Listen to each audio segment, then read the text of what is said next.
오늘 우리가 새해 첫 주일 예배를 드리는데 살아서 다들 이렇게 무사히 얼굴 봐서 감사합니다. 우리 앞뒤로 새해 복 많이 받으십시오라고 인사를 할까요? 새해 복 많이 받으세요. 사랑합니다. 축복합니다. 예. 영화사에 길이 남는 여러 작품이 있는데 그 중에 로미오와 줄리엣이라는 영화에 대해서 다들 들어보셨을 겁니다.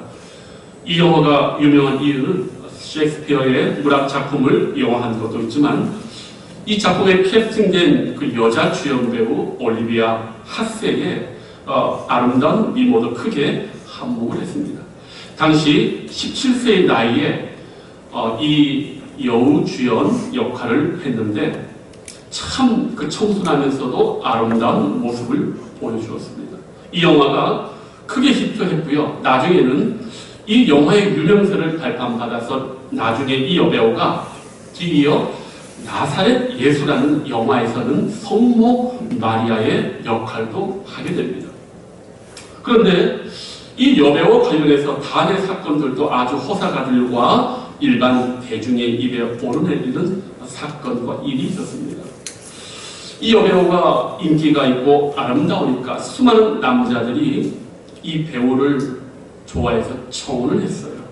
그리고 당연히 그 중에 한 남자랑 결혼을 했는데 그 이유가 아주 흥미롭습니다. 마침 한 방송국에 나와서 사회자가 인터뷰를 합니다. 물어요. 지금의 남편과 결혼한 이유가 무엇입니까? 라고 하니까 이 말을 들은 여배우가 즉시 팔로 자기 눈을 딱 가린 채 사회자가 묻습니다. 내 눈동자의 색깔이 어떤 색인지 아십니까? 라고 물어요. 사회자가 당황해서 대답을 못합니다. 그러면서 하는 이야기가 내가 많은 사람들, 나를 구애해서 만난 사람들과 남자들과 만나서 나랑 결혼하자고 했을 때에 지금처럼 내가 내 눈을 가리고 물었습니다. 내 눈동자의 색깔이 뭔지 말을 해보시오라고 했을 때 어느 남자도 이 여배우의 눈동자의 색깔이 뭔지 몰랐다는 거예요. 그런데 지금 결혼한 남편은 정확하게 그 첫 질문에 망설임 없이 당신의 눈동자의 색깔은 이러이러합니다라고 대답을 했대요. 사실 이 여배우가 이렇게 묻게 된 건 이유가 있었어요. 왜냐하면 이 여배우가 전설적인 정말 미모도 가지고 있었지만 소위 지금으로 말하자면 베이글녀였어요. 여자들은 무슨 말인지 알 거예요. 특별히 이때 나이가 17살임에도 불구하고요. 이 여성들이 그 바스트가 또래보다도 아주 우리가 말하는 보통 성장 발육이 좋다고 하잖아요. 웃으시는 분은 아니면 더 이상 제가 한국어로 번역 안 할게요. 이게 너무 도드라진 나머지 많은 사람들이 자꾸 자기를 만나면 사랑하고 결혼하자고 하는 사람이 자꾸 자기를 만나면 그 시선이 자기가 이쪽이 아니라 자꾸 그 특정 부위를 본 거예요. 그래서 이 배우는 그것에 대해서 아주 큰 스트레스를 받았어요. 그래서 구애하는 남자들에게 언제나 사귀다가 물었답니다. 물을 읽었을 때 결혼하자고 했을 때 그 즉시 물었는데 어느 누구 어떤 남자도 즉시 그 대답을 못했는데 지금 결혼한 이 남편은 첫 질문에 정확하게 이야기를 했다고 합니다. 사람의 시선은요 자기 마음이 있는 곳에 머무르게 되어 있습니다. 똑같은 장소에 똑같은 사람을 봐도 우리 모두가 똑같이 보지 않아요. 왜? 우리 마음속에 우리의 마음에 관심사가 있는 게 먼저 사물을 보는 것이지 사물이 보여지는 대로 보여지지 않아요. 우리가 어떤 사물을 볼 때 들어올 때는 우리 마음의 인식작용이 먼저 됩니다. 내 마음속에 관심이 있어 하고 흥미로워하는 것이 대상을 봤을 때 먼저 보게 되어 있는 거예요. 그런데 오늘 우리가 읽은 이 말씀에 보면 다들 이 말씀 잘 압니다. 마태복음의 저자 레위를 부르신 사건인데 오늘 이 말씀은요 단순히 레위를 예수님의 12 제자로 부르신 소명 사건 이상의 큰 영적 의미가 있어요. 바로 여기 우리의 구원자 되시고 참 하나님 되신 예수님께서 인간을 바라보실 때 무엇을 우선적으로 주목하여 보시는지 그 이유가 나타나 있습니다. 오늘 이 말씀을 통해서 우리 하나님의 관심사 그리고 예수님을 닮은 우리가 인간의 어떤 부분에 주목하고 관심을 가져야 되는지 말씀드리려고 합니다. 자, 먼저 예수님의 시선이 어디에 머무는지 한번 성경 말씀 볼까요? 13절, 14절 말씀, 특히 14절. 또 지나가시다가 알페의 아들 레위가 세관에 앉아있는 것을 보시고, 여기 이 말씀 좀 놀랍지 않습니까? 예를 들어서 사랑하는 아내가 남편과 길을 갑니다. 이 남자는 단순하니까 여기 한 175cm에 키 크고 날씬하고 아주 어여쁜 여인이 지나가는 것을 때 우리 남편이 티는 안 나게 쓱 이렇게 봤다. 여성들 느낄 수 있어요? 못 느껴요? 못 느껴요? 느끼죠? 바로 그거예요. 보십시오.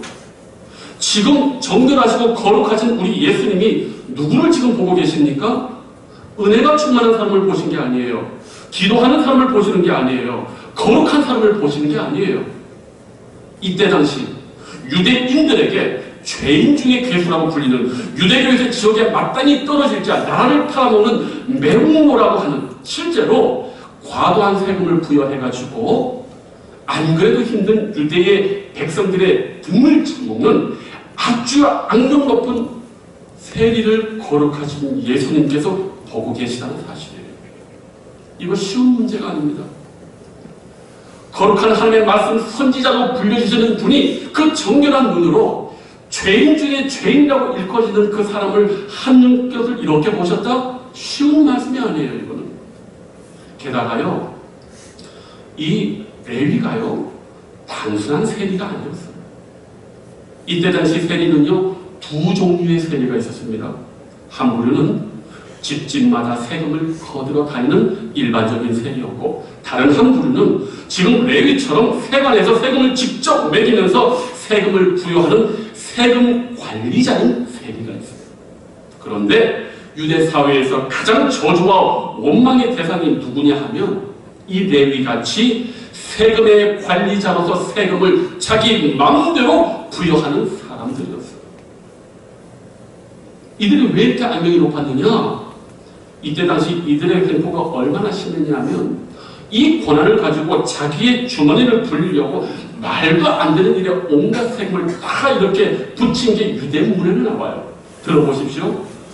수레바퀴가 2개가 있으면 2개에 대한 걸 붙이고, 수레바퀴 4개가 있으면 4개에 대한 세금을 붙이고, 짐 싣는 동물에게도 세금 붙이고, 도로에도 세금 붙이고, 시장 들어갈 때도 세금 매기고, 선박 가진 사람들에게 선박 세금 매기고, 강 건널 때도 세금 매기고, 뚝을 건너는데도 세금 매기고, 이러한 그같은 짓을 이 세금 관리원 세리가 했다는 얘기예요. 말이 나갑니까? 어떻게 이런 것에 세금을 매길 수 있어요? 실제 일어났어요. 그래서 이때 당시에 이 세리들이 세금 매긴 것을 현대 학자들이 연구하고 문헌을 이렇게 분석하다가 정말 기가 차가지고 두 손 두 발 다 들고 정말 황망해 했던 것이 그들의 이 뭡니까 저세는 나와 있어요. 해도 너무한다 이 사람들. 우리가 방금 말한 것에 세금을 매기는 것은 양심이 없는 거예요. 이런 사람들은 봉이 김선장처럼 한강에도 한강 물에도 세금 매기고 공기에도 세금 매길 사람이에요. 백성들이 느끼기에 상식적이지 않는 것에 세금을 매겨 돈을 뜯는다? 원성이 오죽하겠습니까? 하늘을 치르는 사람들이에요. 그런데 놀라지 마십시오. 이 당시 세금 관리자 세리들 중에서도 가장 악명 높은 세금 관리자는 따로 있었어요. 어떤 사람이었냐? 항구에서 선박선을 걷는 사람이 최악의 세금 관리자로 여겨졌습니다. 우리 13절 한번 볼까요? 13절 다 같이 읽어봅니다. 시작! 예수께서 다시 바닷가에 나가시네. 자, 여기까지. 늦으셨습니까? 바닷가. 지금 세리 마태가 앉아있는 세간의 위치가 바로 바닷가 항구예요. 세리 마태는 세리들 중에서도 악명 높은 세금 관리자, 그 중에서도 악명 높은 항구에서 수입품의 관세를 매기는 그런 악랄한 세금 관리자. 이것으로 끝나지 않아요. 더 기막힌 사실이 있어요. 우리 14절 볼까요? 또 지나가시다가 알페의 아들 레위가 세관에 앉아 있는 것을 보시고, 성경에 앉아 있다라는 말은 그냥 앉아 있단 말이 아니에요. 다스린다, 권세를 행사하는 의미가 있어요. 뭡니까? 권위를 가진 우두머리를 일컬을 때 앉아 있는다는 표현을 써요. 그러면 이 세리 레위는 그 악독한 세금 관리자 중에서도 그들의 우두머리예요. 그런데 우리 예수님이 이 사람을 주목해보고 있다는 거예요. 이게 말이나 됩니까? 지금 엄청난 사람이 바닷가에서 예수님 말씀 듣고 돌아가는데, 예수님도 돌아가고 있는데, 그 거룩하신 예수님이 이 극악무도한 죄인 중에 죄수, 백성들의 원망을 한눈에 보고 있는 이 레위를 바라보고 있다는 게 이게 말이나 되는 겁니까?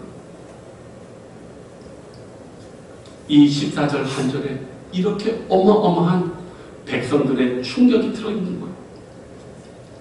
그러나 지금 우리 관심사는 이게 아니죠. 왜 이런 악한 자를 우리 예수님이 지금 보고 계시냐는 거예요.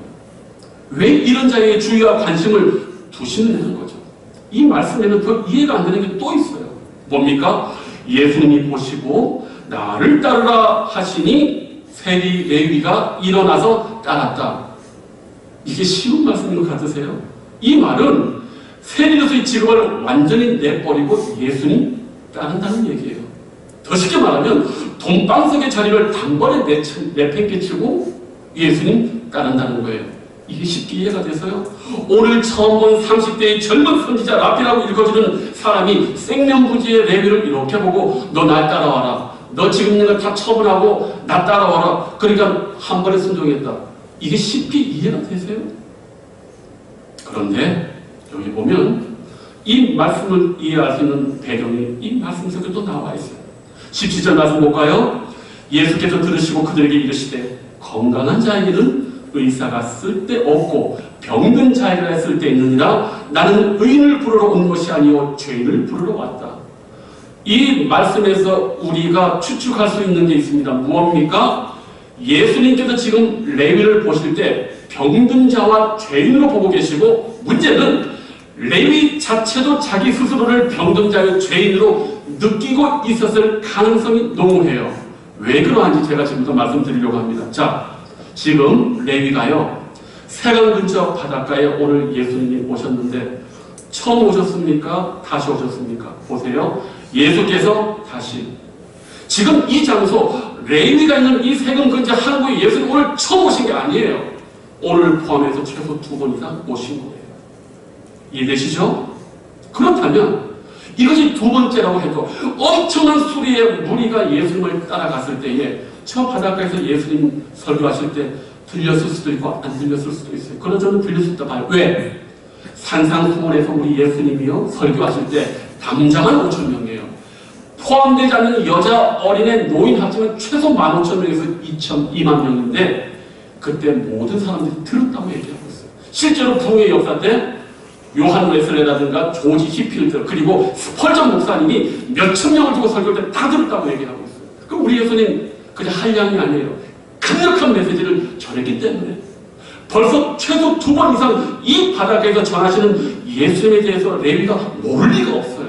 1장에 보면 벌써 어떤 말씀이 있냐면은 1장 26절에 예수의 소문이 온 갈릴리 사방에 퍼지더라. 뭡니까?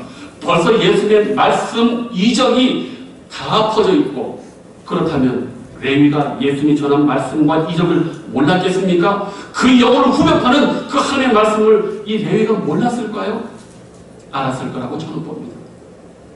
그리고 삭개오처럼 예수님께 가지는 못하고 있지만 그 수많은 사람들이 천국 복음을 들을 때 그 세번에 앉아있어서 그 영혼은 그 자리에 가지 못했던 자신의 죄 때문과 자신의 영혼의 질병을 그는 저는 괴로워했다고 보는 거예요. 우리 예수님이 바로 그것을 보셨다고 저는 보는 거예요. 그렇기 때문에 그 자리에서 나를 따르라고 했을 때 막바로 온 것이지 아무 생각도 없는 사람이 오라 따른다 말이 되지 않아요. 이 자리가 얼마나 어려운 자리인 줄 아십니까? 얼마나 대단한 자리인 줄 아세요? 세리장, 세무서장 정도 되려면 이때 당시 이 레위가 몇 개 국어를 해야 되는 줄 압니까? 최소 3개 국어 이상을 해야 돼요. 헬라어 해야 돼요. 히브리어 해야 돼요. 아람어 해야 돼요. 전국 각지에서 세계 곳곳에서 디아스포라 유대인들이 1년에 3번 예루살렘을 방문하러 올 때 그 모든 사람들에게 세금을 매긴다고 했을 때는 대단한 뛰어난 인텔리예요. 이 사람이 이 자리에 올라서기까지 레위가 그가 고군분투한 걸 생각하면 이 자리 쉽게 떠날 수 없어요. 근데 왜 그랬을까? 나라의 국권에 빼앗기고 의지할 것이 없는데 이 사람이 뭘 썼을 거예요? 돈밖에 믿을 게 없구나. 그래서 영혼을 갈아 놓고 공부하고 해서 그 자리까지 올라왔는데 막상 올라와 보고 돈은 많은데 그 영혼이 하나님 앞에 보니까 이게 인생의 행복을 주지 못하고 유대교에서는 팜은 거의 그 지경에 있고 이 세리들도요 목동처럼 재판장에서 증인 채택이 안 되는 믿지 못할 자 가장 부정한 중에 하나로 여겨졌습니다. 돈은 많아요.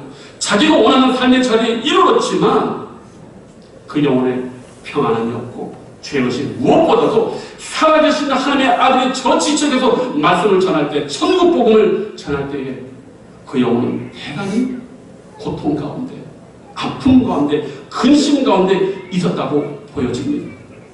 바로 그것을 우리 주님께서 지나가시다가 보신 거예요. 그리고 주님께서 말씀하시지 않습니까? 따라오라고 했을 때 바로 그 자신 영혼의 깊은 연약함과 괴로움과 질병을 아시는 예수님이 자기를 알아주고 불러주셨을 때 그때 따라온 거지 생명보지 처음 본 사람이 오라고 해도 오는 게 아니에요. 성경은 이렇게 깊이 해석을 해야 되는 거예요.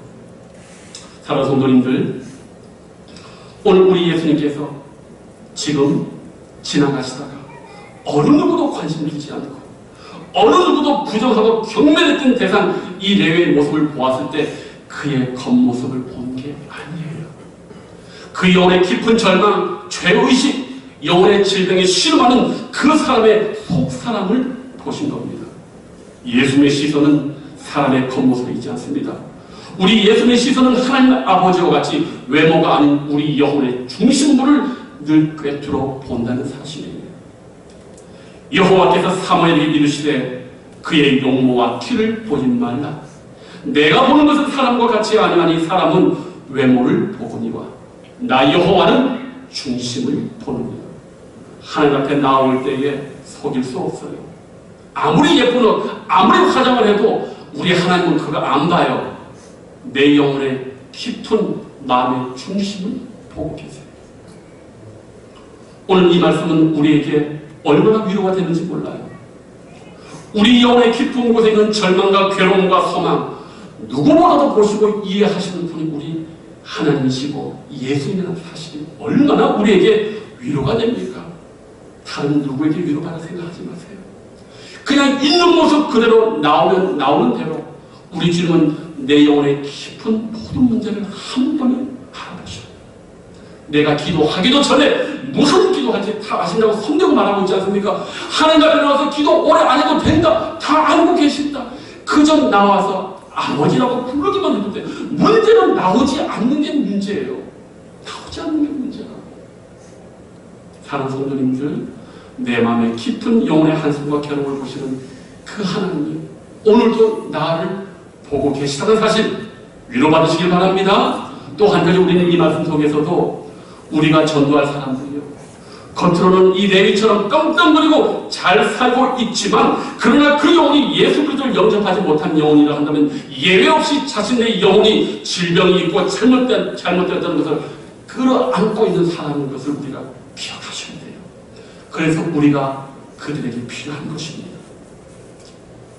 자, 이제 두 번째로 살펴볼 것이 있어요. 우리 예수님께서 레위의 이 모습을 이렇게 보시고 끝난 게 아니에요. 오늘 어떻게 하셨습니까? 나를 따르라 초청하셨어요. 놀랍지 않습니까? 이 사람을 본 것도 지금 문제가 있는데 우리 예수님께서 레위의 영혼 깊숙한 곳에 있는 죄의식과 영적 질병 속에 괴로워하는 그 영혼을 향해서 제자로, 생명의 자리로, 아버지의 자녀되는 축복의 자리로 지금 강력하게 초청하고 계시다는 사실이에요. 여기 나를 따르라 이 말씀은 전형적인 예수님의 12 제자들에게만 보여지는 특별한 부르심의 모습이에요.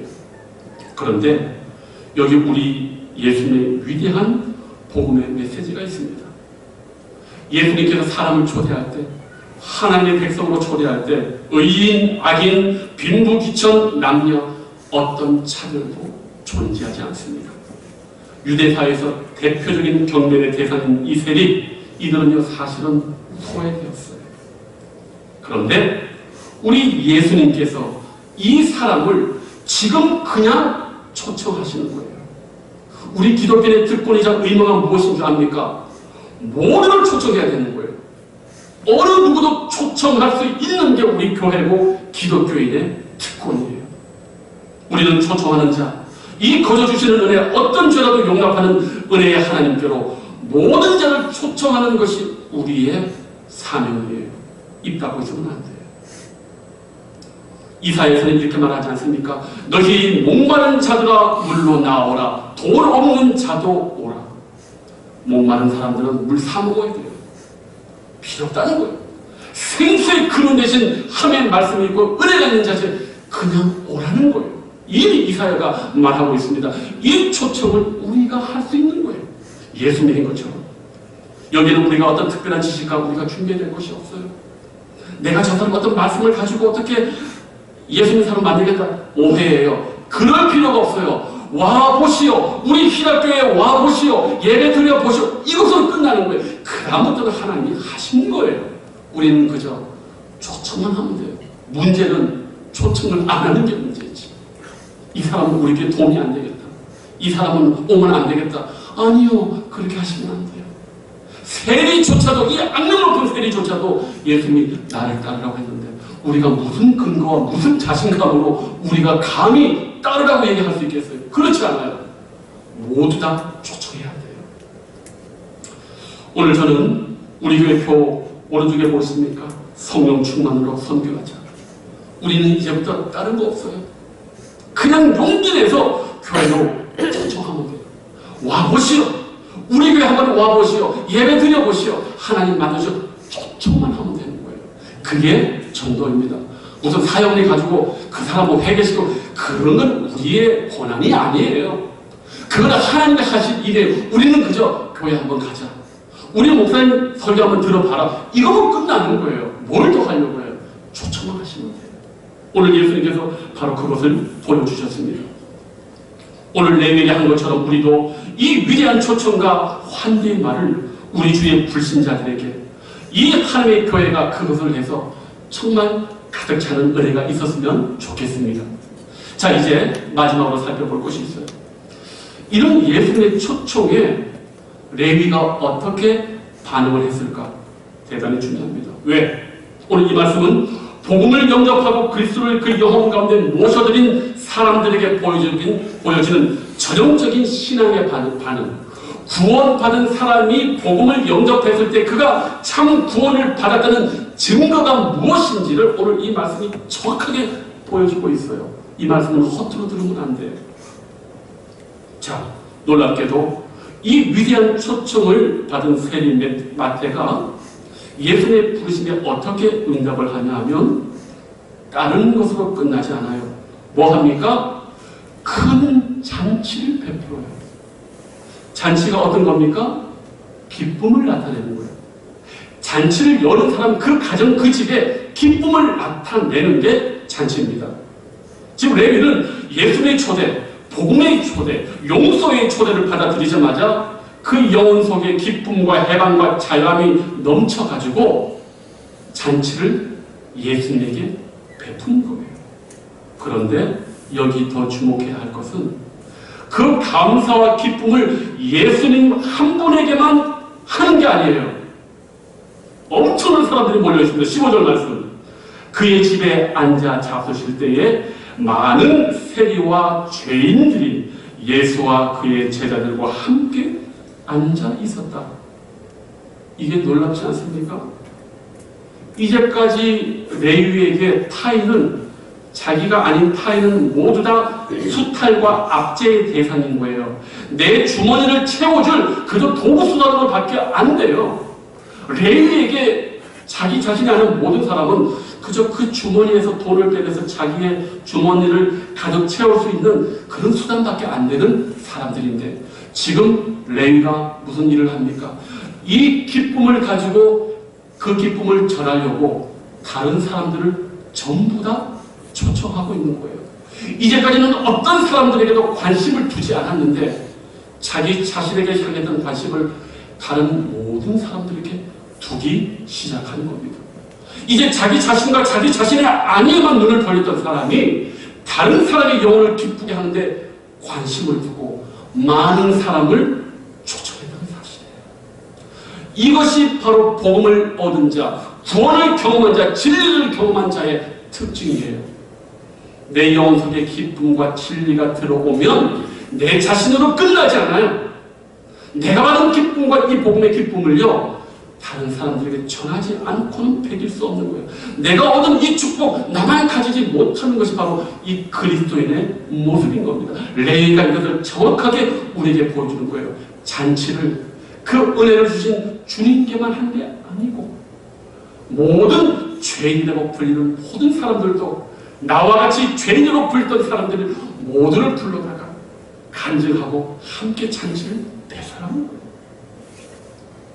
이 레위에게 벌어진 일이 얼마나 놀랍습니까? 정말 이 그리스도 안에서 복음의 진리를 경험하고 하나님의 인자가 있는 성도들은요, 이런 잔치와 같은 심령을 가지고 있고 그것을 전하지 않고는 못 배우는 사람들이에요. 자, 그런데 여기 우리를 더 경이롭게 하는 것이 있어요. 이것은 자주 신학자들이 이 말씀을 가지고 강조하는 바이기도 합니다. 이 잔치가 왜 문제가 되냐 하면, 원래 유대교는요, 거룩한 사람이 죄인과의 식탁교제 교제를 금해요. 왜? 부정함이 거룩함을 오염시키고 침노해서 그 거룩함이 회파되기 때문에 거룩한 사람은 부정한 사람과 절대 함께하지 않습니다. 그러나 오늘 이 말씀 속에서 예수님의 거룩함은 복음의 위대한 초청을 통해서 오히려 거기에 있었던 부정한 사람을 예수님의 거룩함과 복음의 영광으로 오히려 정결케 되는 전무후무한 역사를 지금 여기에서 시작하기 때문에 오늘 이 말씀이 그토록 위대한 성경의 말씀이 되는 거예요. 유대 종교는 모세율법은 표면적으로 아무리 거룩해도 함께하면 안 된다. 아람 장군 나만이 문둥병으로 왔을 때도 엘리사가 눈도 안 돌아봤어요. 왜요? 나만은 화가 났어요. 니네 나라 우리가 한번 일어나면 끝나는데 내가 군대장인데 감히 쳐다보지도 않아. 왜 안 그런 줄 압니까? 거룩한 선지자는 부정한 사람하고 함께 있을 수가 없어요. 그래서 안 나가는 거예요. 이것이 온 구약의 이야기예요. 거룩함을 추구할 때는 부정한 사람과 교제하지 못한다.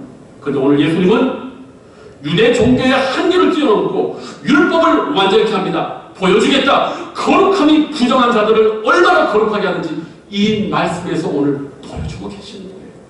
이것이 이 단순한 12제자의 레위를 부르신 사건이 아니라 진정한 기독교, 세계의 모든 종교의 역사를 뛰어넘는 위대한 복음의 역사, 바로 여기에서 나오는 거예요.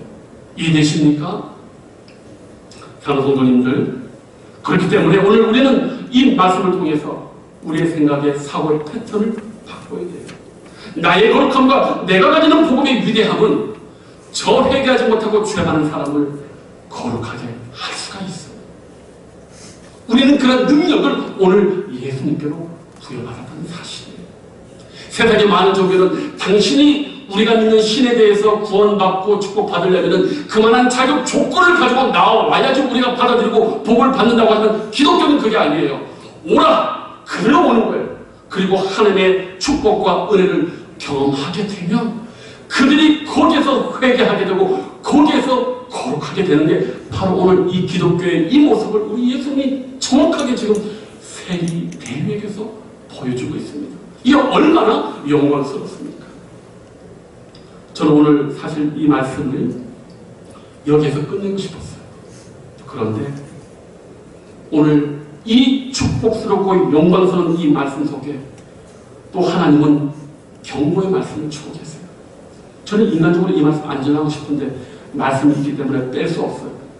이 위대한 축복의 역사가 지금 시작되는데 여기 지금 사탄의 관계와 그에 속한 자들이 은밀하게 예수님을 방해하는 공작이 지금 나오고 있어요. 이 기념비적인 예수님의 복음의 역사 속에 또 사탄은 슬그머니 고개를 들면서 간과하게 지금 이 판을 뒤집으려고 또 지금 모략이 또 나옵니다. 보실까요? 바리새인의 16절, 바리새인의 서기관들이 예수께서 죄인 및 세리들과 함께 잡수시는 것을 보고 그의 제자들에게 이르되 어찌하여 세리 및 죄인들과 함께 먹는가? 이 위대한 은총의 자리에 그 옛날 사탄이 뱀을 대리자로 내세워가지고 아담을 무너뜨리려고 하와를 지금 의심해서 마침내 아담을 무너뜨린 것처럼 여기 지금 이 사탄의 대리들 바리새인과 서기관들이 예수님을 직접적으로 공격하지 않고 그 옆에 제자들에게 또 의심을 심어줍니다. 어찌하여 세리니 죄인들과 함께 먹는가? 이거 문제 있지 않느냐? 너희들이 스승이 지금 하는 이걸 봐라. 이게 지금 문제 있지 않느냐? 이 악한 짓을 예수님의 제자들에게만 한 것이 아니에요. 우리 믿지 않았지만 18절에 보면 금식 논쟁에 보면 18절에 요한의 제자들과 바리새인들이 금식하고 있는지라 사람들이 예수께 말하되 요한의 제자들과 바리새인의 제자들은 금식하는데 어찌하여 당신의 제자들은 금식하지 않습니까?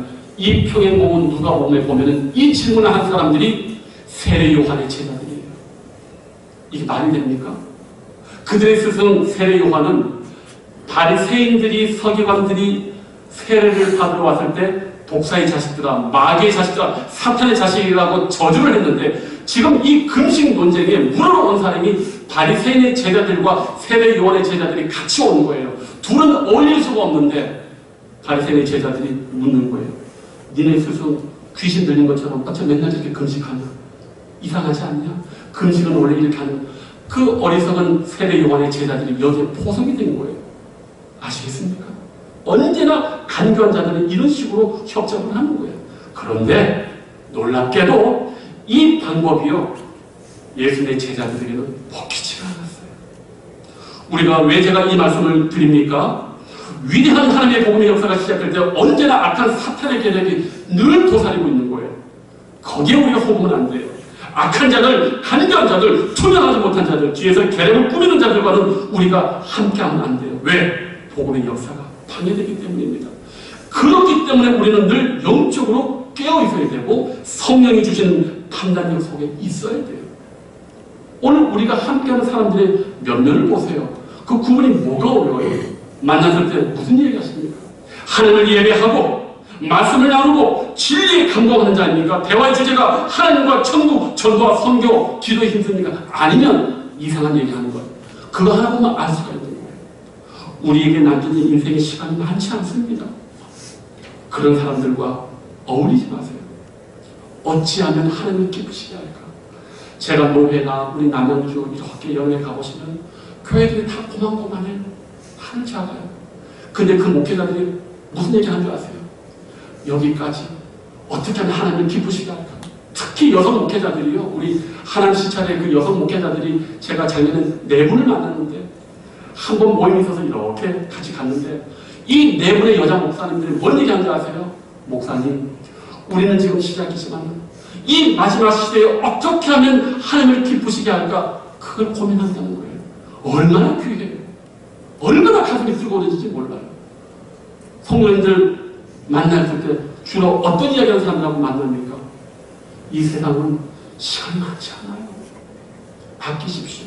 거룩한 일에 시간을 꼭 쓰시길 바랍니다. 말씀입니다. 오늘 우리는 의인을 부르러 온 것이 아니요 죄인을 부르러 왔다는 이 예수님의 말씀을 다시금 되새기면서 유대인들에게 원수 같던 세리, 그래서 사회적으로 외면당했던 세리, 그러나 그 영혼 속에 자기가 죄인이고 병들었음을 체감하고 있었지만 어느 누구도 그를 끌어내주는 사람이 없었는데 우리 예수님이 그를 보고 끌어내 주었듯이 우리도 예수님처럼 사람을 바라볼 때 그 영혼 깊숙한 곳을 주시하고 바라봐서 그 영혼을 하나님께로 인도할 수 있는 과감히 믿음으로 초대할 수 있는 그래서 이 자리가 세리, 마태, 레위의 집이 풍성한 것처럼 우리 희락교회도 올 한해는 많은 하나님의 사람들에게 복음을 촉진하고 환영하고 영접해서 이 하나님의 교회에서 하나님께 영광을 올려드리는 그런 축복이 올 한 해 우리 교회에 있기를 주님의 이름으로 축복합니다. 기도하겠습니다. 아버지 하나님 감사함을 드립니다. 새해 오늘 우리는 이 하나님의 말씀을 통해서 우리 예수님의 시선이 머무르는 곳, 한 영혼 깊은 곳에 있는 그의 영혼의 아픔과 괴로움과 절망을 보고 우리 예수님은 누구보다도 그를 끌어내고 초청하고 하나님의 자녀로 삼아서 풍성한 잔치를 이룬 것을 봅니다. 아버지 하나님, 올 한 해 이 해에 우리 희락교회도 이러한 초청과 잔치가 넘쳐나서 하나님을 기쁘시게 하는 우리 온 교회가 될 수 있도록 주님 복의 복 더하여 주시옵소서. 감사하고 예수님의 이름으로 기도하옵나이다. 아멘.